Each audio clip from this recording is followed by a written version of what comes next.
6화에서 강 회장 부인인 조선희가 재경과 민석도의 대화를 들으면서 재경의 폐륜적인 행위를 알고 분노하며 오열하는 장면이 나왔는데요.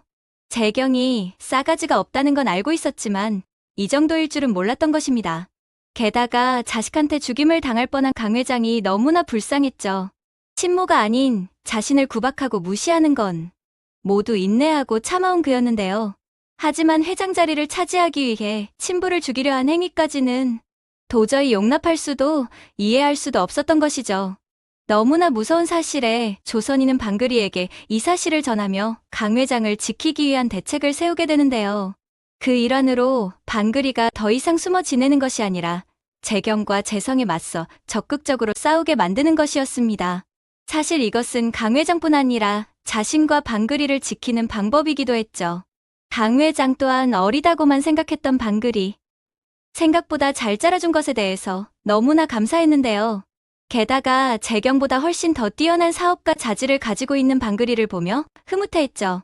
더 이상 재경으로부터 숨어 지내게 만들지 않겠다며 이사회 자리에서 방글이를 전면에 등장시킵니다. 강 회장 딸로서 재경과 동등한 자리에서 실력으로 승부하라는 것이죠. 재경은 자신 손을 들어줄 거라 예상했던 조선희가 회장 취임에 반대하자 당황하는데요.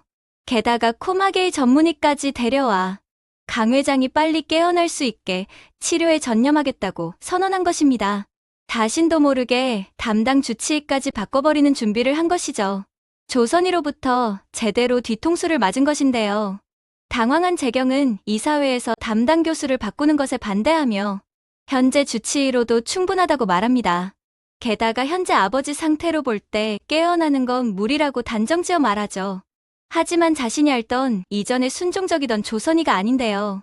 모두가 보는 앞에서 아버지가 깨어나길 바라지 않냐며 어떤 근거로 그렇게 말하는 거냐며 폐륜의 행태를 보이고 있는 재경을 압박합니다. 어쩌면 담당 주치의를 바꾸는 설정이 원작과는 다르게 강 회장과 준현을 살리려는 설정이 아닐까 싶죠. 원작에서 황준현은 죽는 것으로 마무리되는데요. 강 회장은 준현의 몸으로 제2의 인생을 살게 되며 불공평하다는 목소리가 정말 많았습니다. 어린 나이에 불우한 환경에서 자란 준현은 축구선수로서 이제야 빛을 발하며 행복한 날들을 꿈꾸기 시작했는데요. 그의 나이 또한 고작 20대이죠. 그런 준현을 죽이고 모든 것을 누리고 살아온 70대인 강 회장에게 새로운 삶을 주다니 불공평하다는 얘기가 나올 수밖에 없는 상황입니다. 그래서일까요?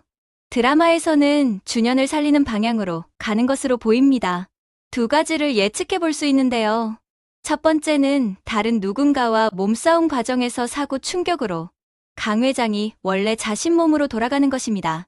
드라마에서는 준현이 아니라 강 회장은 죽고 준현은 강방글과 사랑에 빠지면서 커플이 되는 설정이죠. 두 번째는 각자 몸으로 돌아간 두 사람이 모두 살아나는 것인데요. 많은 시청자들은 이 결말을 바라지 않을까 싶습니다.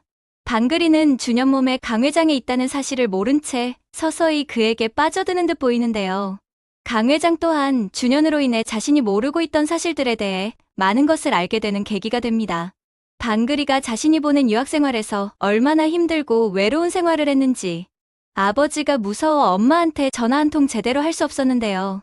게다가 공부를 못하면 아버지한테 혼나고 또 너무 뛰어난 성적을 거두면 재경과 재성으로부터 위협을 받을 수 있기에 생존을 위해 늘 줄타기를 했어야 했죠. 그 과정에서 아무도 몰래 대인관계를 넓히고 사업가에게 필요한 자질들을 공부해왔습니다. 그것이 지난번 태아그룹 나병모 회장의 계약을 가로채는 과정에서 빛을 발했죠. 이를 계기로 강 회장은 방글이가 최성을 이끌 적임자라며 조금만 더 다듬어준다면 훌륭한 사업가가 될 거라는 것에 의심하지 않는 듯 보입니다.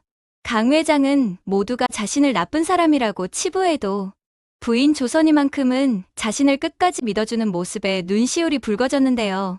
만일 자신에게 제2의 인생이 주어진다면 이제는 그 누구의 눈치도 보지 않고 부인과 행복하게 살고 싶다는 소망을 가졌을 것으로 보입니다. 조선희는 강 회장이 깨어날 동안 이상제 전무체제로 유지하겠다고 선언하는데요. 강 회장의 보호자로서 최선을 다하겠다고 말합니다. 그럼에도 재경은 자신이 회장 자리에 앉아야 한다며 이성을 잃은 듯한 모습을 보이는데요. 회장 자리에 집착하는 재경을 향해 GF 솔루션 인수 때 검은 세력이 개입했다는 첩보가 있다고 말하죠. 과도하게 인수가가 올라갔던 사실들을 상기해보라고 말하자 이사들 사이에서는 누군가 최성을 노린 거냐며 분노하는 모습을 보입니다. 이 전무는 이러한 사실들을 밝히기 위해 회장 직속 체제의 업무 전략팀을 신설하겠다고 선언하는데요. 그리고 3명의 팀원들을 소개하며 팀장 강방글을 소개합니다. 하지만 방글이도 이전의 방글이가 아닌 듯 보이는데요. 자신을 강 회장의 막내딸이라고 소개하며 모두를 놀라게 하죠. 아버지를 죽이려 했다는 사실을 알게 된 방글은 더 이상 재경과의 싸움을 피하지 않겠다고 마음먹은 듯 합니다. 하지만 이로 인해 7화에서는 위험에 처하는 방글이죠.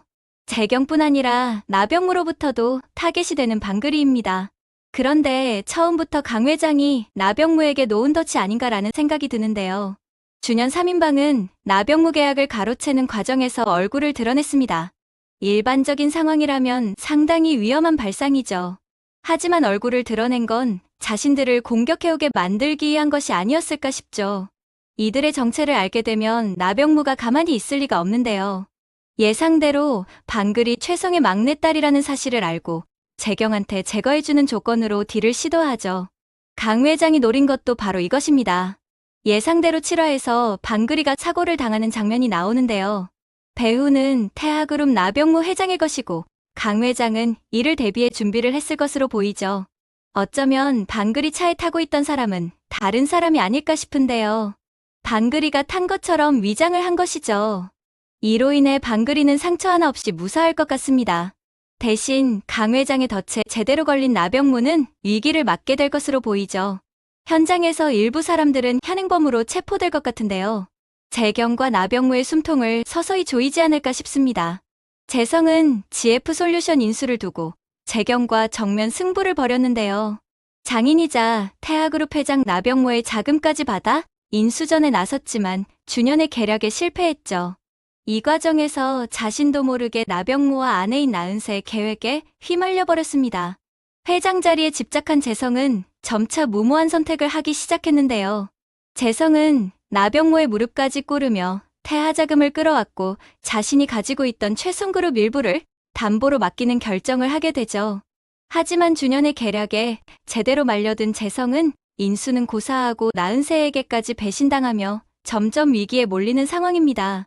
자신이 이용당하고 있다는 사실까지 모를 정도로 아둔한 재성이죠. 6화에서는 나은세가 재성 대신 전면에 나서게 되는데요.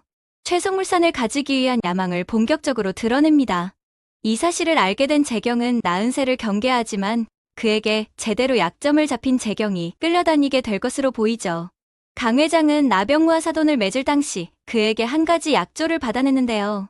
바로 나은세가 어떠한 상황에서도 회사 일에 관여하지 않겠다는 것이었습니다. 하지만 나병무는 그 약조를 어긴 채 강 회장이 병상에 누워있는 사이 나은세를 전면에 내세워 최송을 가지려 하고 있죠.